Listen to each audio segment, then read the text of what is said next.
കൂടുതൽ വാർത്തകളും വീഡിയോകളും കാണാൻ ഈ ചാനൽ സബ്സ്ക്രൈബ് ചെയ്യുക. കൂടെ ബെൽ ബട്ടൺ അമർത്തുക. നിങ്ങളെല്ലാവരെയും ജ്യോതിഷ വിഷയത്തിലേക്ക് വീണ്ടും സ്വാഗതം ചെയ്യുകയാണ്.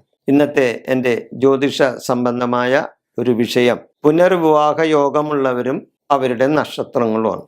പുനർവിവാഹ യോഗം. ചിലവർക്ക് ഇപ്പോഴുള്ള വിവാഹമൊക്കെ ചിലപ്പോൾ ഏതെങ്കിലും കാരണവശാൽ അതിന് വിഘ്നങ്ങൾ വരാം, ചിലപ്പോൾ വിവാഹമോചനങ്ങൾ വരാം. അങ്ങനെ വിവാഹമോചനങ്ങൾ വരുമ്പോൾ പുനർവിവാഹങ്ങൾ ഉണ്ടാവും. ചിലവരുടെ ജാതകത്തിൽ അങ്ങനെ ഉണ്ട്, ചിലർക്ക് പുനർവിവാഹം പറഞ്ഞിട്ടുള്ളതാണ്. അങ്ങനെ പുനർവിവാഹം കഴിക്കാൻ യോഗമുള്ള ചില നക്ഷത്രക്കാരും അതേപോലെ തന്നെ പുനർവിവാഹ യോഗം ഉള്ളവരും ജാതകവശാൽ പുനർവിവാഹ യോഗമുള്ളവരും കണ്ടെന്നു വരാം. അങ്ങനെയുള്ള ആ ഒരു വിഷയമാണ് ഞാനിവിടെ സംസാരിക്കാൻ പോകുന്നത്. ജാതകത്തിൽ ചൊവ്വയും സൂര്യനും 7-ൽ നിൽക്കുകയോ അംശിക്കുകയോ ചെയ്താൽ, ജാതകത്തിൽ 7-ൽ സൂര്യനും ചൊവ്വയും നിൽക്കുകയോ അംശിക്കുകയോ ചെയ്താൽ ആ ജാതകന് പുനർവിവാഹ യോഗം വരാവുന്നതാണ്. മറ്റൊന്ന്, 7-ൽ ശനിയോ ബുധനോ നിന്നാൽ, 7-ൽ അതായത് അവൻ്റെ ജാതകത്തിൽ 7-ാം ഭാവത്തിൽ ശനിയോ ബുധനോ നിന്നാൽ ആ വ്യക്തിക്ക്, അത് ആണായാലും പെണ്ണായാലും, അവർക്ക് പുനർവിവാഹ യോഗം ഉണ്ടാകാം. ഒരു പുനർവിവാഹം അവർക്ക് നടന്ന് എന്ന് വരാം. അതേപോലെ തന്നെ ജാതകത്തിൽ 11-ാം ഭാവത്തിൽ 2 ഗ്രഹങ്ങൾ നിന്നാൽ, ജാതകത്തിൽ 11-ാം ഭാവത്തിൽ 2 ഗ്രഹങ്ങൾ നിന്നാൽ പുനർവിവാഹ യോഗം പറയാം. അങ്ങനെയും പറയാവുന്ന. ഇതൊക്കെ ജാതകവശത്താലുള്ള കാര്യങ്ങളാണ് ഞാനിവിടെ പറയുന്നത്. അതേപോലെ തന്നെ ജാതകപരമായിട്ട് 2-ാം ഭാവാധിപതി ദുർബലനും 2-ാം ഭാവത്തിന് പാപയോഗമോ പാപദൃഷ്ടിയോ ഉണ്ടായാൽ അവിടെ പുനർവിവാഹ യോഗം പറയാം.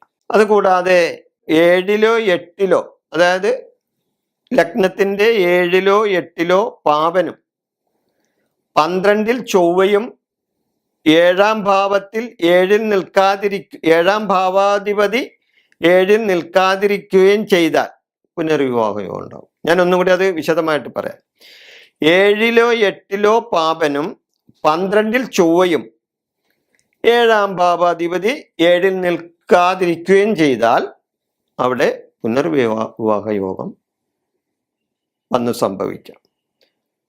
അങ്ങനെയുണ്ട്. അതേപോലെ തന്നെ ലഗ്നാൽ 2-ലും 7-ലും പാപന്മാർ നിൽക്കുകയും ആ പാപസ്ഥിര രാശിക്ക് പാപദൃഷ്ടി ഉണ്ടാകുകയും ചെയ്താൽ അവിടെ പുനർവിവാഹ യോഗം പറയാം. ആ ജാതകന് അല്ലെങ്കിൽ ആ ജാതകക്ക് പുനർവിവാഹ യോഗം പറയാം.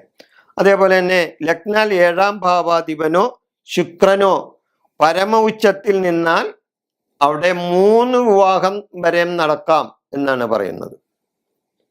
7-ാം ഭാവാധിപനോ ശുക്രനോ പരമ ഉച്ചത്തിൽ നിന്നാൽ ആ വ്യക്തിക്ക്, ആ ജാതകക്ക് 3 വിവാഹം വരെ നടക്കാനുള്ള സാധ്യത തള്ളിക്കളയാൻ പറ്റില്ല.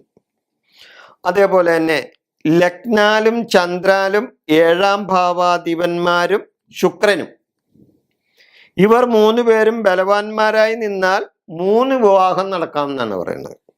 ലഗ്നാലും ചന്ദ്രാനും 7-ാം ഭാവാധിപന്മാരും ശുക്രനും, ഇവർ 3 പേരും ബലവാന്മാരായി നിന്നാൽ 3 വിവാഹം വരെ നടക്കാം.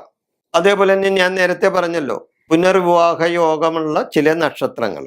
ഈ പറയുന്ന നക്ഷത്രങ്ങൾ ഉള്ള എല്ലാവരും പുനർവിവാഹം വന്ന് സംഭവിക്കും എന്നല്ല ഞാൻ പറയുന്നത്. എന്നിരുന്നാലും ഈ നക്ഷത്രക്കാരിൽ ബഹുഭൂരിപക്ഷത്തിനും പുനർവിവാഹ യോഗം ഉണ്ടായിന്ന് വരാം. അത്രോ ഇതിനെപ്പറ്റി ഞാൻ പറയുന്നുള്ളൂ. അപ്പൊ അങ്ങനെയുള്ള നക്ഷത്രങ്ങൾ ഏതൊക്കെയാണ്? പൂരുരുട്ടാതി നക്ഷത്രം, ചതയം നക്ഷത്രം, ഉത്രാടം നക്ഷത്രം, അനിഴം, ചോതി, അത്തം, ആയില്യം, മകയിരം, ഭരണി. ഈ നക്ഷത്രക്കാരിൽ നല്ലൊരു ഭാഗം ആൾക്കാർക്ക് പുനർവിവാഹ യോഗം വന്ന് സംഭവിക്കാനുള്ള സാധ്യത കൂടുതലാണ് എന്ന് വിചാരിച്ച് ഇപ്പൊ ചിലപ്പോൾ ഒരു ഭരണി നക്ഷത്രക്കാരൻ പറഞ്ഞിട്ട് എന്നെ വിളിക്കാൻ, ഞങ്ങൾക്ക് ഇപ്പൊ വിവാഹം കഴിഞ്ഞിട്ട് 50 കൊല്ലം, എനിക്കൊരു കുഴപ്പമൊന്നുമില്ല എന്ന് പറഞ്ഞു കഴിഞ്ഞ് എനിക്ക് അവിടെ ഒന്നും പറയാനില്ല. കാരണം ഇത് എല്ലാവർക്കും വന്ന് സംഭവിക്കണമെന്നൊന്നുമില്ല. എന്നാൽ ഭൂരിപക്ഷം നക്ഷത്രങ്ങളിലും ഇങ്ങനെയുള്ള കാര്യങ്ങൾ വന്ന് സംഭവിക്കാം എന്നുള്ള ഒരു ഉദാഹരണങ്ങളാണ് ഞാൻ നിങ്ങളോട് പറയുന്നത്. വേറെയും നക്ഷത്രങ്ങൾ പുനർവിവാഹത്തിൽ വരാം. ഇപ്പം ഞാൻ പറയുന്നത് ഇതുപോലെ തന്നെ ഈ പറഞ്ഞ 27 നക്ഷത്രത്തിൽ ഈ നക്ഷത്രക്കാർക്കും മാത്രം പുനർവിവാഹം എന്നുള്ളതെന്ന് തർപ്പിച്ച് പറയാൻ പറ്റില്ല.